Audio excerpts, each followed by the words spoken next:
बहुत बहुत स्वागत है दोस्तों आपके अपने YouTube चैनल उद्देश्य जीके पर। और आज की क्लास बहुत ही महत्वपूर्ण होने वाली है दोस्तों। और जो भी विद्यार्थी CET वाली लेवल की तैयारी कर रहे हैं उनके लिए ये क्लास बहुत ही महत्वपूर्ण होने वाली है दोस्तों।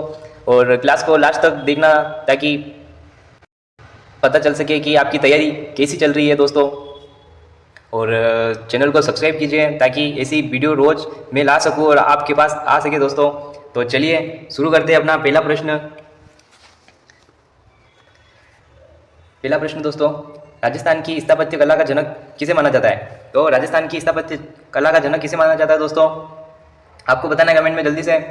तो मानसिंह को, बप्पा रावल को, राणा कुंभा को या महाराणा राणा प्रताप सिंह को?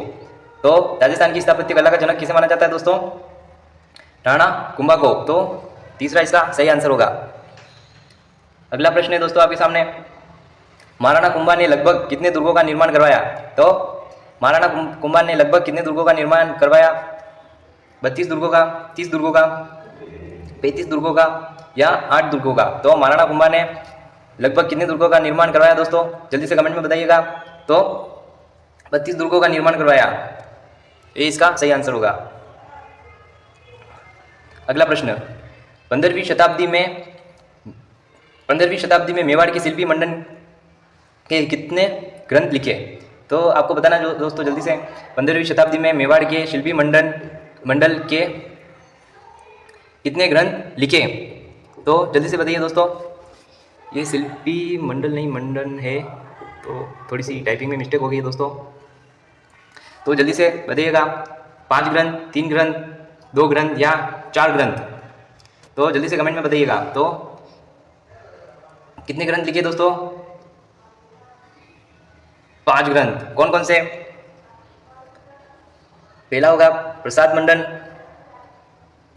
दूसरा होगा रूपावतार मंडन, तीसरा हो जाएगा अपना रूप मंडन, चौथा हो जाएगा ग्रह मंडन और आखिरी 5वां कौन सा होगा? वास्तुकार मंडन। तो ये 5 ग्रंथ है दोस्तों। तो पहला सही आंसर हो जाएगा। तो अगला प्रश्न है, किस दुर्ग में घोड़ाबादल महल व नवलखा बुर्ज स्थित है? तो किस दुर्ग में स्थित है दोस्तों घोड़ाबादल महल व नवलखा बुर्ज? जालोर दुर्ग में, कुंभलगढ़ दुर्ग में, चित्तौड़गढ़ दुर्ग में या रणथंभौर दुर्ग में? तो घोड़ाबादल महल व नवलखा बुर्ज कहाँ स्थित है दोस्तों? जल्दी से कमेंट में बताइएगा। तो ये चित्तौड़गढ़ दुर्ग में स्थित है। अगला प्रश्न, राजस्थान का एकीकरण कितने चरणों में पूर्ण हुआ? तो आपको बताना दोस्तों, एकीकरण जो आपने पढ़े होंगे दोस्तों, राजस्थान का एकीकरण तो आपने पढ़ा ही होगा। तो बताइए कितने चरणों में पूर्ण हुआ था? 2 चरणों में, 5 चरणों में या 7 चरणों में या 8 चरणों में या 7 चरणों में? तो राजस्थान का एकीकरण 7 चरणों में पूर्ण हुआ था। तो चौथा इसका सही होगा आंसर। अगला प्रश्न, मत्स्य संघ की राजधानी क्या थी? मत्स्य संघ की राजधानी पूछ रहा है दोस्तों, जो कि एकीकरण का पहला चरण था मत्स्य संघ, जहां कुल 5 रियासतें शामिल की गई थी, जिसमें भरतपुर, अलवर, करौली, धौलपुर और एक और नीमराना ठिकाना। तो ये 5 रियासत शामिल की गई थी दोस्तों, जिसमें मत्स्य संघ की राजधानी क्या थी? अलवर। तो दूसरा इसका सही आंसर होगा। अगला प्रश्न, बृहद राजस्थान के उद्घाटनकर्ता कौन थे? तो ये आपको बताना दोस्तों जल्दी से। बृहद राजस्थान के उद्घाटनकर्ता कौन थे? हीरालाल शास्त्री, सरदार वल्लभ भाई पटेल, भीम सिंह या डॉक्टर भीमराव अंबेडकर? तो जल्दी से कमेंट में बताइएगा दोस्तों। तो कौन थे? हीरालाल शास्त्री, जो कि बृहद राजस्थान के प्रधानमंत्री थे, और सरदार वल्लभ भाई पटेल, जो कि बृहद राजस्थान के उद्घाटनकर्ता थे, और भीम सिंह, जो कि उपराज्य प्रमुख थे, और डॉक्टर भीमराव अंबेडकर जिनके बारे में तो आप सभी जानते ही होंगे दोस्तों। तो इसका सही आंसर क्या हो जाएगा दोस्तों? सरदार वल्लभ भाई पटेल। तो आइए अगले प्रश्न की ओर चलते हैं अपने। राजस्थान के लिए सर्वप्रथम राजपुताना शब्द का प्रयोग कब किया गया? तो जल्दी से कमेंट में बताइए दोस्तों, राजस्थान के लिए सर्वप्रथम राजपुताना शब्द का प्रयोग कब किया गया? 1800 सन 1800 में, 1801 ईस्वी में, 1834 ईस्वी में या 1802 ईस्वी में? तो जल्दी से कमेंट में बताइए दोस्तों, राजस्थान के लिए सर्वप्रथम राजपुताना शब्द का प्रयोग कब किया गया था? तो ये 1800 ईस्वी में किया गया था। और किसने किया था? तो जॉर्ज थॉमस ने। तो कब किया गया था? 1800 ईस्वी में। तो पहला इसका सही आंसर होगा। नवा प्रश्न, घोड़े वाले बाबा के नाम से विख्यात है। तो घोड़े वाले बाबा के नाम से कौन विख्यात है दोस्तों? ये आपको बताना जल्दी से कमेंट में। William Franklin, colonel James Tod, George Thomas या पंडित गौरीशंकर हीराचंद्र? तो आपको जल्दी से बताना है दोस्तों कि घोड़े वाले बाबा के नाम से विख्यात कौन थे? कौन थे दोस्तों? कर्नल जेम्स टॉड, जो कि घोड़े वाले बाबा के नाम से विख्यात थे। और इन्होंने ही सर्वप्रथम राजस्थान शब्द का प्रयोग किया था। राजस्थान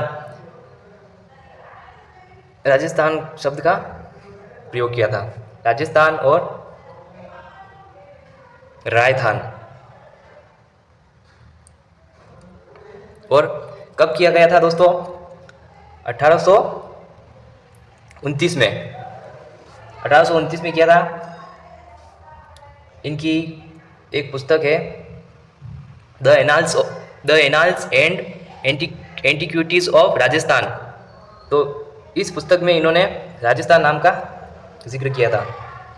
तो आइए अगले प्रश्न की ओर चलते हैं। तो आपको पता चल गया होगा अब कि घोड़े वाले बाबा के नाम से विख्यात कौन है? Colonel James Tod. तो अगला प्रश्न, नैनसिरी ख्यात में किसके द्वारा राजस्थान के बारे में वर्णन मिलता है? तो नैनसिरी ख्यात में किसके द्वारा? तो ये किसका ग्रंथ है दोस्तों? बताना है अपने को। पहला है वीरबाण, मुहूर्णित, नैन्सी, जेम्स टॉड या कविराज श्याम? तो आपको बताना है, जल्दी से कमेंट कीजिए दोस्तों।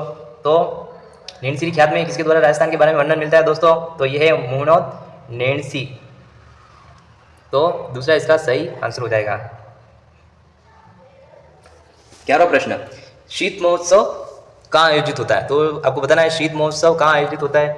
नाथद्वारा, उदयपुर, माउंट आबू या भीलवाड़ा?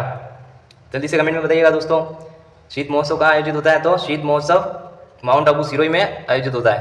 तो तीसरा इसका सही आंसर होगा। अगला प्रश्न, तापमापी यंत्र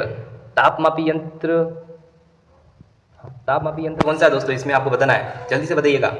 थर्मामीटर, बैरोमीटर, मिलीबार या स्केल? तो तापमापी यंत्र कौन सा है? इसमें कौन सा हो जाएगा दोस्तों? थर्मामीटर। अगला प्रश्न, जलवायु में सर्वाधिक विषमता वाला जिला कौन सा है? तो बहुत ही इंपॉर्टेंट प्रश्न है दोस्तों, जलवायु में सर्वाधिक विषमता वाला जिला कौन सा है? ये आपको बताना जल्दी से कमेंट में। जैसलमेर, बूंदी, जोधपुर या टोंक? तो कौन सा हो जाएगा दोस्तों? जलवायु में सर्वाधिक विषमता वाला जिला कौन सा हो जाएगा दोस्तों? तो जैसलमेर हो जाएगा। तो पहला इसका सही आंसर होगा। अगला प्रश्न, राजस्थान में अधिकतर ओलावृष्टि किस ऋतु में होती है? तो ये बताना दोस्तों, राजस्थान में अधिकतर ओलावृष्टि किस ऋतु में होती है? जल्दी से कमेंट में बताइएगा दोस्तों। ग्रीष्म ऋतु, शीत ऋतु, वर्षा ऋतु या बसंत ऋतु?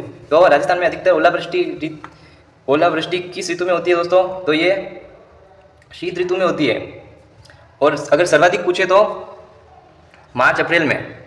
अगर सर्वाधिक ओलावृष्टि के बारे में पूछे तो मार्च अप्रैल में होती है। तो अपने को तो सिर्फ अधिकतर पूछा है, तो शीत ऋतु हो जाएगा दोस्तों।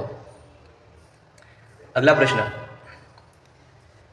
भारतीय मौसम विभाग की राजस्थान में वेधशाला कहाँ स्थित है? तो भारतीय मौसम विभाग की वेधशाला कहाँ स्थित है दोस्तों? उदयपुर, सीकर, जयपुर या बीकानेर? तो जल्दी से बताइएगा दोस्तों, कहाँ स्थित है? तो ये जयपुर में स्थित है। तीसरा सही आंसर होगा। 16वां प्रश्न, भारतीय मौसम विभाग द्वारा राजस्थान की जलवायु प्रदेश को मुख्यतः कितने भागों में विभाजित किया गया है? तो जल्दी से आपको बताना दोस्तों, भारतीय मौसम विभाग द्वारा राजस्थान की जलवायु प्रदेश को मुख्यतः कितने भागों में विभाजित किया गया है? जल्दी बताइए दोस्तों कमेंट में। 4 भागों में, 5 भागों में, 3 भागों में या 2 भागों में? तो ये कितने भागों में विभाजित किया गया दोस्तों? 5 भागों में। तो कौन कौन से हो जाएंगे दोस्तों? कौन कौन से हो जाएंगे 5 भाग? पहला होगा शुष्क जलवायु प्रदेश, दूसरा होगा अर्ध शुष्क,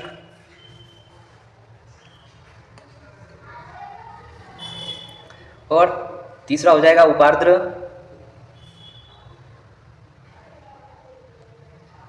चौथा हो जाएगा आर्द्र जलवायु प्रदेश,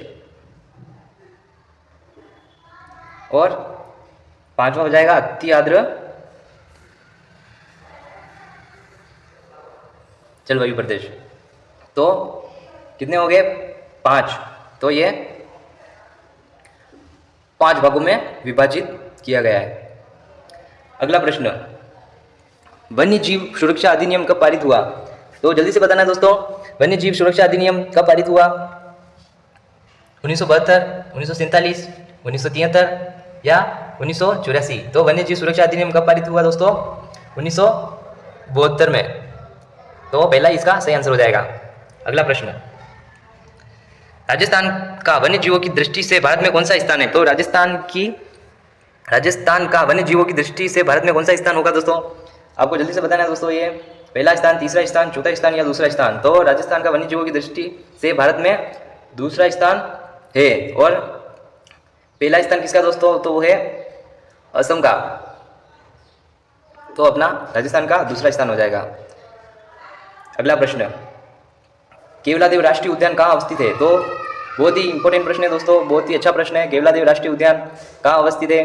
तो ये भरतपुर, सवाई माधोपुर, उदयपुर या जैसलमेर? तो कहाँ अवस्थित है दोस्तों? जल्दी से बताइएगा। तो ये भरतपुर में अवस्थित है। और सवाई माधोपुर में कौन सा राष्ट्रीय उद्यान अवस्थित है दोस्तों? रणथंभौर राष्ट्रीय उद्यान।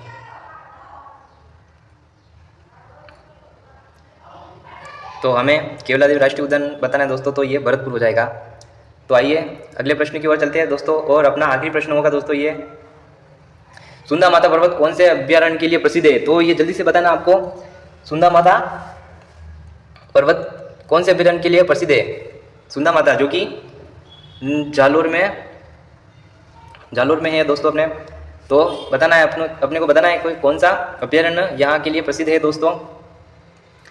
तो सज्जनगढ़, भालू अभ्यारण्य, चीता अभ्यारण्य या सरिस्का अभ्यारण्य? तो जल्दी से बताइए दोस्तों, कौन सा अभ्यारण्य प्रसिद्ध है यहाँ पे?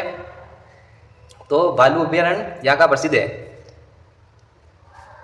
तो ये थे आपके आज के 20 मोस्ट इंपॉर्टेंट प्रश्न दोस्तों। जो भी सीईटी की तैयारी करे 12वीं लेवल की दोस्तों, बहुत ही पास आ चुका है अपने, तो अपने तैयारी भी बहुत अच्छी चल रही होगी दोस्तों आपके। तो चैनल को सब्सक्राइब कीजिए, और ये ऐसी वीडियो आपके लिए लेके आता रहूँगा दोस्तों, और आपकी तैयारी बहुत अच्छी होती रहेगी दोस्तों मेरी वीडियो से। तो वीडियो को एंड तक देखने के लिए बहुत बहुत धन्यवाद दोस्तों, और चैनल को सब्सक्राइब कीजिए, लाइक कीजिए, शेयर कीजिए अपने दोस्तों के साथ जो भी सीईटी 12वीं लेवल की तैयारी कर रहे हैं दोस्तों। तो बहुत बहुत धन्यवाद। जय हिंद।